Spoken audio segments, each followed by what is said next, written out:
Hello guys, कैसे हैं आप। स्वागत है आपका कैमडैक चैनल में। मेरा नाम है अर्जुन और आज की इस वीडियो में हम पढ़ने जा रहे हैं कुछ और रिलेशन सीपी और सीवी के बीच में।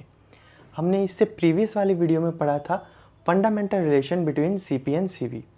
आज हम देखेंगे सीपी और सीवी का ये जो रिलेशन है वो कैसे फंडामेंटल रिलेशन से बेस्ड है और कैसे ये अल्फ़ा, बीटा और इलास्टिसिटी यानी थर्मोडायनामिक कोफिशिएंट से रिलेटेड है। तो बिना देरी के चलिए शुरू करते हैं।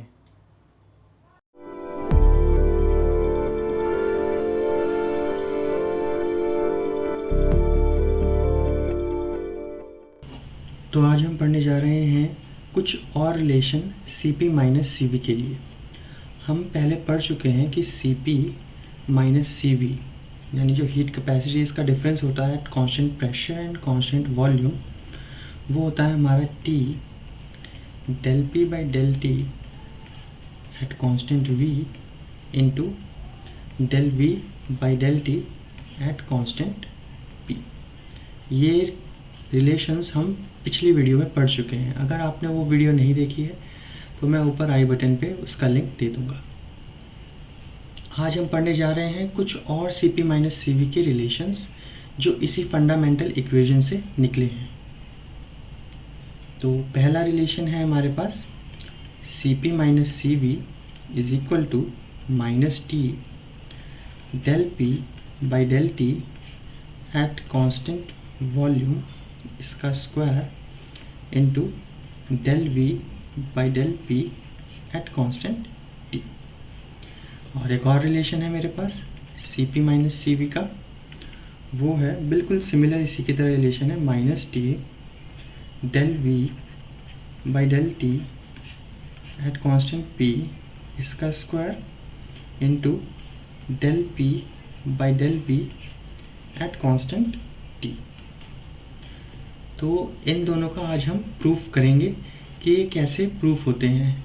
ये जो है फंडामेंटल इक्वेशन से जो हमने प्रीवियस वीडियो में पढ़ी है और साथ ही साइक्लिक रूल से इजीली प्रूफ किए जा सकते हैं। साइक्लिक रूल, तो आइए जानते हैं कैसे। तो साइक्लिक रूल के अकॉर्डिंग पहले मैं साइकिल बना देता हूँ। प्रेशर, वॉल्यूम और टेम्परेचर, ये आप किसी भी ऑर्डर में लिख सकते हैं, मैंने इस ऑर्डर में लिखा है। तो इसके according del P by del V at constant T into del V by del T at constant P into del T by del P at constant v is equal to होता है -1। ये है according to cyclic rule. और मुझे पता है कि मेरी जो फंडामेंटल इक्वेशन होती है Cp माइनस Cv की, वो होती है Cp minus Cv is equal to T del P by del T at constant v into del V by del T at constant p। तो पहले मैं इसकी वैल्यू निकाल के साइक्लिक रूल से जो है वैल्यू पुट करूँगा और अपनी एक इक्वेशन निकालूंगा। ऐसे ही सिमिलरली दूसरी बार मैं इसकी वैल्यू पुट करके साइक्लिक इक्वेशन से, साइक्लिक रूल से जो है Cp माइनस Cv की दूसरी इक्वेशन निकालूंगा। तो मेरी ये दोनों इक्वेशन, ये जो मैंने ऊपर लिखी हैं, ये दोनों की दोनों इक्वेशन वहाँ से निकल आएंगी। तो आइए देखते हैं कैसे। तो पहले मैं del V by del T इसकी वैल्यू पुट करता हूँ, क्योंकि ये वैल्यू मेरे को साफ दिख रही है, ये यहाँ पे है। ठीक है, तो पहले मैं साइक्लिक रूल से del V by del T at constant P की वैल्यू निकालता हूँ। तो del V by del T at constant P, ये कितना हो जाएगा मेरा, इज इक्वल टू -1, और ये सारे डिवाइड में चले जाएंगे। Del P by del V at constant T into del T by del P at constant v।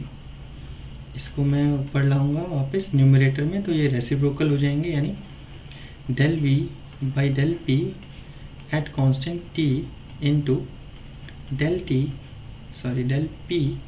By del t at constant v, और ये नेगेटिव साइन के साथ। मेरा del v by del t at constant p की value ये आ गई। अब इसको जो है मैं बस इस फंडामेंटल इक्वेशन में अपने इसकी जगह पुट कर दूंगा। तो आइए देखते हैं इसका क्या आएगा। तो C P minus C V मेरा हो जाएगा, अब मैं सीधा वैल्यू पुट करने जा रहा हूँ, is equal to T del P by del T at constant V. ये तो मेरा एज इट इज़ है, इसके बाद मैं ये वाली वैल्यू पुट कर देता हूँ। तो नेगेटिव साइन है उसके पास, तो नेगेटिव साइन बाहर आ गया, del V by del P at constant T into del P by del T at constant V. Correct.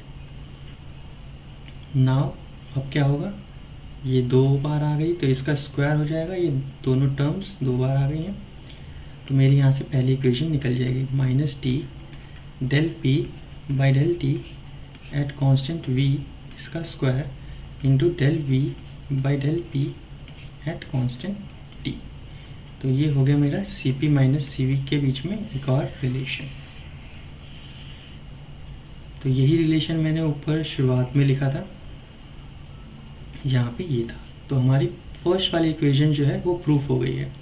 ऐसे ही हम बिल्कुल सिमिलर वे में सेकेंड वाली इक्वेशन को भी प्रूफ कर सकते हैं। सेकेंड वाली इक्वेशन को प्रूफ करने के लिए मैं फिर से साइक्लिक रूल लिखता हूँ।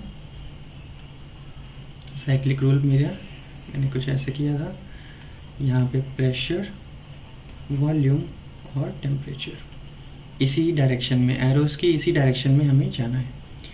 तो मेरा क्या हो जाएगा, del P by del V at constant T into del V by del T at constant P into del T by del P at constant V. ये हो जाएगा -1। ये अकॉर्डिंग टू साइक्लिक रूल है। और मेरी जो इक्वेशन थी, जो फंडामेंटल इक्वेशन है, C P minus C V is equal to T del P by del T at constant V into del V by del T at constant P. ठीक है। तो अभी मैंने इसमें ये वाली वैल्यू पुट की थी, अब मैं साइक्लिक रूल से ये इसकी वैल्यू पुट करूँगा। ठीक है। तो ये वाला मेरे कहाँ से आएगा, यहाँ से। इसका ये रेसिप्रोकल मेरे को दिख रहा है यहाँ पे, तो मैं उसको कन्वर्ट कर सकता हूँ। पहले मैं इसकी वैल्यू निकालता हूँ, यानी मेरे यहाँ से del T by del P at constant V, ये कितना हो जाएगा, -1 by del P by del V at constant T into del V by del T at constant P. तो यहाँ से अगर मैं del P by del T at constant V निकालना चाहूँ तो ऑब्वियसली ये टर्म्स जो हैं ऊपर आ जाएंगी, यानी del P by del V at constant T into del V by del T at constant P. तो मेरी del P by del T at constant V की ये वैल्यू आ गई। बस अब मेरे को क्या करना है, इस वैल्यू को सिंपल अपने फंडामेंटल इक्वेशन में यहाँ पे प्लग इन करना है।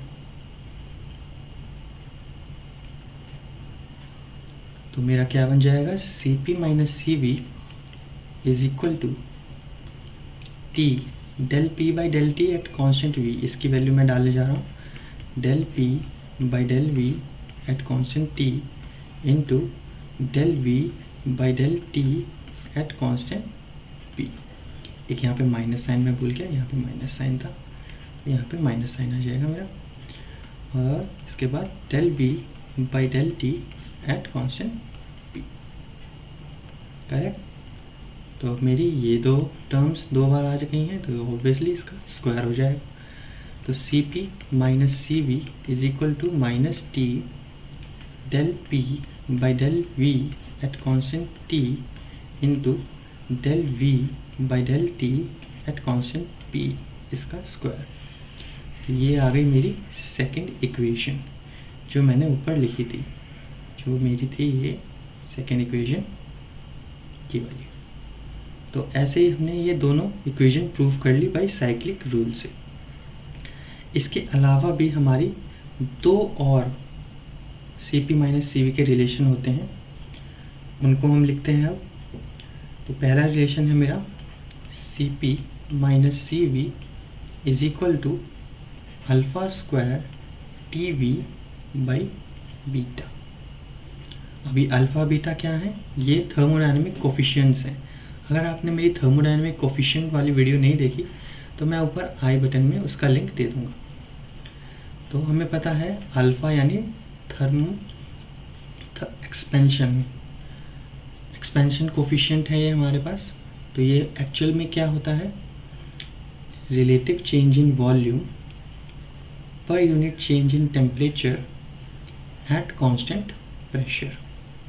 ये होता है मेरे पास अल्फ़ा। और ऐसे बीटा जो कंप्रेसिबिलिटी फैक्टर होता है वो क्या होता है, relative change in volume, minus sign क्यों, क्योंकि कंप्रेस हो रही है कोई चीज़, पर unit change of pressure at constant temperature. तो ये मेरे अल्फ़ा और बीटा होते हैं। अभी हम इस इक्वेशन को प्रूफ नहीं करेंगे, बस जस्टिफाई करेंगे कि C P minus C V जो है alpha square T V by beta के इक्वल होती है। तो बस मैं इसमें वैल्यूज़ पुट कर देता हूँ अल्फ़ा बीटा की। तो C P minus C V मेरा हो गया अल्फ़ा की जगह मैं ये वैल्यू पुट कर रहा हूँ 1/v del V by del T at constant pressure, इसका square into T V divide by beta. Beta है मेरे पास -1/v del V by del P at constant T. थोड़ा सा इसको मैं सॉल्व करूँगा तो मेरा हो जाएगा ये 1/v square del V by del T at constant P, इसका square into T into V, और ये नीचे वाला v ऊपर आ जाएगा तो ये v स्क्वायर हो जाएगा माइनस साइन के साथ, और मेरा एक और मल्टीप्लाई में क्या आ जाएगा, डेल v डेल p, ये रेसिप्रोकल हो जाएगा del p by del v at constant t।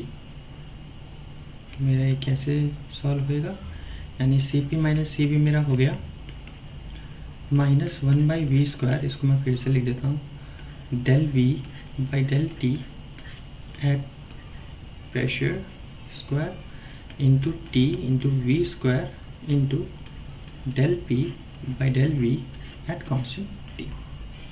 Correct. Now ये v स्क्वायर से v स्क्वायर कैंसिल, तो मेरी इक्वेशन क्या बन गई, minus T del V by del T at constant p, इसका square into del p by del v at constant t।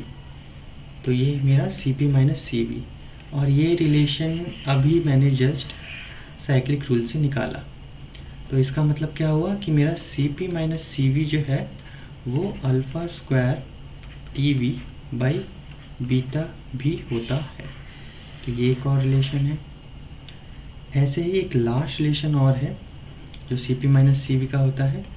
C P minus C V होता है T E alpha square we.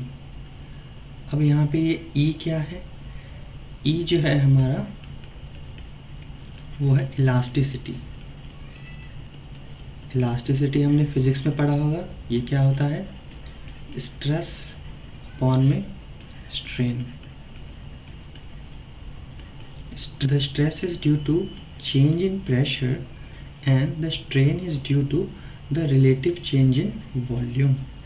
तो ये हमारा क्या हो गया, minus V del P by del V, और ये सब होता है एट कांस्टेंट टेम्परेचर पे। तो ये होता है हमारा इलास्टिसिटी। तो जस्ट मैं ये इलास्टिसिटी की वैल्यू इसके अंदर प्लग इन करूँगा, और मेरे पास मुझे पता है अल्फ़ा जो थर्मल एक्सपेंशन कोफिशिएंट होता है वो क्या होता है, रिलेटिव चेंज इन वॉल्यूम पर unit change in temperature at constant pressure. तो ये दोनों वैल्यूज़ को मैं जस्ट इस वाली इक्वेशन में पुट कर दूंगा, और मैं इसका चेक करूंगा कि ये मेरा C P minus C V का कोई रिलेशन बनता है कि नहीं। तो C P minus C V is equal to T, elasticity की जगह मैं लिखने जा रहा हूँ minus V del P by del P at constant T, और अल्फ़ा की जगह मैं लिखने जा रहा हूँ 1/v del V by del T at constant p, और इस पूरे का है स्क्वायर इंटू वॉल्यूम v। तो मेरी ये इक्वेशन क्या बन गई, तो C P minus C V is equal to T minus बाहर into V del P by del V at constant T into 1/v² into del V by del T at constant P इसका square into volume. तो volume से volume square cancel out हुआ, तो मेरे पास C P minus C V का क्या relation आ गया, minus T del P by del V at constant T into del V by del T at constant P इसका स्क्वायर। और ये वाली इक्वेशन भी हमने जो है अभी अभी थर्मोडायनेमिक्स में पढ़ी है, साइक्लिक रूल में। साइक्लिक रूल से इसको कैसे हमने प्रूव किया है। तो एक्चुअल में हमारी ये 4 इक्वेशंस हैं C P minus C V से। फंडामेंटल इक्वेशन हमको याद रखनी है और उसी से रिलेटेड हमारा C P minus C V की ये 4 रिलेशन निकलते हैं जो मैंने आज इस वीडियो में बताया। आई होप गाइस आपको ये सारे के सारे रिलेशन समझ में आ गए होंगे। अगर आपको ये वीडियो हेल्पफुल लगा तो प्लीज़ लाइक करना मत भूलना, चैनल को सब्सक्राइब भी कर लो ताकि और भी ऐसे कंटेंट्स आप तक सीधा पहुंच सकें। Thank you for watching.